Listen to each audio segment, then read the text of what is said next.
third grade teacher. I've been thinking about making this little video here for, oh gosh, probably a week or more right now. I think it's important for parents to hear this. So I'm making this not for kids. I'm not putting it on my classroom's website for kids to watch. It's not a book. It's not a fun reading or anything like that. But it's some thoughts about what my parents in my classroom are going through right now, what teachers like me are going through right now, what teachers who are parents are going through right now. And most teachers I know are also parents. Because that's the nature of the beast, right? Most of us, especially elementary teachers, are women.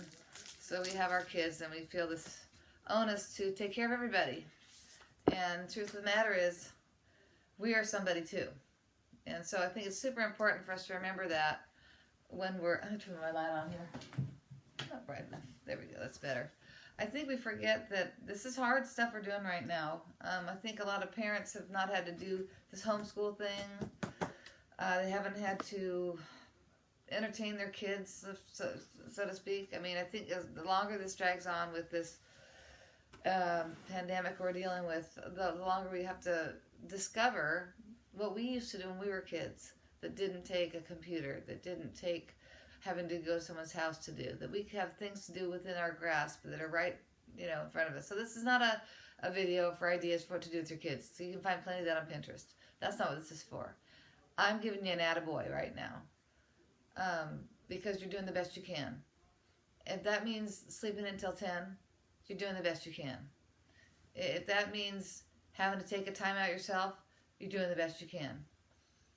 And as teachers, we too, we're doing the best we can in a lot of different ways, in new ways we didn't know we could do.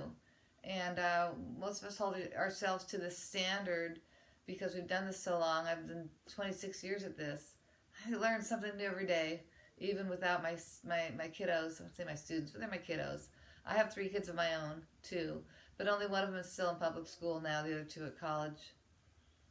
And thinking like that, we have to remember, this is a time period that's unprecedented. We will never have this again, hopefully, ever. That being said, this isn't a time for us to feel like we have to do something huge. We've got 30 days, we have 60 days to do something huge. Not really. Maybe something huge is nothing, right? Maybe doing something huge is not doing those things. Not going on a 30-day diet to lose 50 pounds. Maybe that is not repainting the entire interior house. Maybe that is not having a pool installed. Maybe it's drawing within and reminding yourself what you have, the things that you once wanted, and you look around, those are things I wanted one time and I have them now. And not just things so much as it's elements of your life, if that makes sense. So I've tried to draw in, I've done some journal writing, but I've spent the last 2 weeks with my personal thing, with my family, with my mother, and getting her into a facility where she can live independently, but get the support she needs. So I haven't had that time. I've been focused on that, and what I'm hearing from my friends, what I'm reading from my parents in my inbox are what to do, because they don't feel like they're doing enough. But here's the message, parents. Here's the message, teacher friends. You are doing enough. Our students just need to know that we're here. Our students need to know this is weird. Our students need to know this is hard for us too. But the other thing that we need to remind ourselves is that we can do this. We can do this. And this is a short period of time, but there are things about this that we need to cherish and treasure. Whether that means making a video to put out there, dancing with your family. I've seen all sorts of things like that. But I don't know when the last time is that I sat and read a book uninterrupted. So I've been able to do a few things, but I haven't had much time yet just because of this other thing. So I'm looking forward to that. Pretend I didn't just touch my face twice. I found this card at Trader Joe's a long time ago, and I never gave it to the friend of mine who I wanted to give it to. I don't know if this is reversed or not on here. I should know this because I've done some books. But here, in learning, you must teach. In teaching, you will learn. Oh, it's teaching you will teach. Learning you will teach. So it's reciprocal. Your kids will teach you things you didn't realize you didn't know. And you'll learn things about yourself that you're probably going to be really surprised at. So give yourself the opportunity to breathe.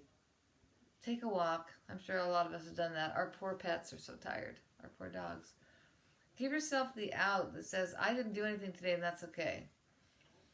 I do one thing every day, and that is I exercise. I run. I run far. It's always been my coping mechanism for things. But I know that it feeds my soul to have that time. And it's kind of funny because you would think of being quiet, but it's not. 'Cause there's a whole committee going on in my head, going on. But I have a whole toolbox of things because I run a program personally in my other life that's not this. My good friends who know me know what I'm talking about. So that's not something I want to talk about here. But what I want to remind you guys is that you're enough. That's all. Simple as that. That felt good. Whatever you are, be a good one.